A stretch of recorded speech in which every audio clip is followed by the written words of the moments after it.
ओम नमो भगवते वासुदेवाय। श्री गोपीजन वल्लभाय नमः। श्री कृष्ण शरणम मम।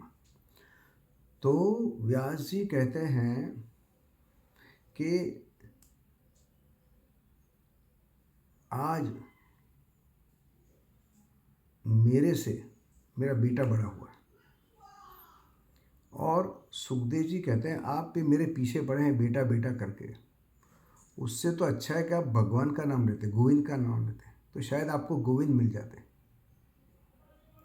और दूसरी बात है कि आज कोई माता है, कोई पिता है, कोई बहन है, कोई भाई है, कल क्या होगा किसी को मालूम नहीं, पिछले जन्म में क्या था वो भी मालूम नहीं। तो व्यास जी को लगता है कि बेटा वैराग्य और त्याग में आप मेरे से भी बड़े निकले। मैं आपके पीछे पड़ा बेटा बेटा करके, लेकिन आपने मुझे सही नॉलेज दिया कि नहीं ये सब गलत है। तो इससे सुखदेव जी को भी खुशी होती कि चलो पिताजी को उनका ज्ञान हुआ। और व्यास जी बोलते कि मैंने 18 पुराण लिखे, वेदों का 4 वेद लिखे, इतना सारा लिखा, भागवत जी लिखा, सब लिखा, लेकिन फिर भी मेरा बेटा मेरे से आगे निकला, क्योंकि मेरे में जो ज्ञान है उससे उसके पास कई जुदा बहुत सारा ज्ञान है और बहुत बड़ी समझ है। तो व्यास जी सुखदेव जी को प्रणाम करते हैं। ये सबसे बड़ी बात हुई कि पिता बेटे को प्रणाम करता है। अक्सर बेटा ही पिता को प्रणाम करता है।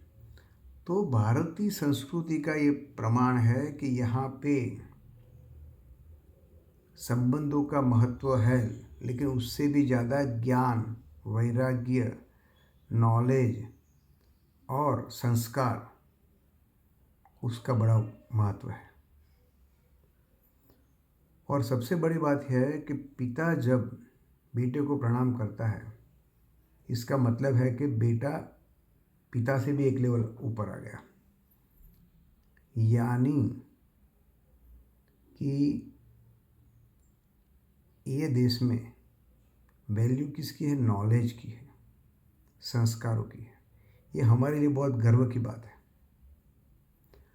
और दूसरी बात है कि आज मैं हूँ, आप हैं, अपने बेटे हैं, तो हमें खुशी किस में मिलती है कि जब हम अपने बेटों या बेटियों के काम से कहा जाए कि भाई ये सुभाष भी है ना, इनके पिता है, नहीं कि मेरा बेटा मेरे से नीचे है। उनके नाम के पीछे हमको कोई पहचान है तो बहुत खुशी होती है। हमारे नाम से कोई अपने बेटों को, बेटी को पहचाने, उसमें क्या बड़ी बात है। लेकिन उनके नाम काम से कोई पहचाने हमें, तो हमें दिल में बहुत अच्छा लगता है। और उसमें कभी हमें खुश होना है, ईर्ष्या नहीं करनी है, क्योंकि हमारे बेटे बेटियां ज़िंदगी में आगे बढ़ेंगे, वो अब हमारी खुशी है। हमने तो सब कुछ पा लिया, तो ये बहुत बड़ी बात है।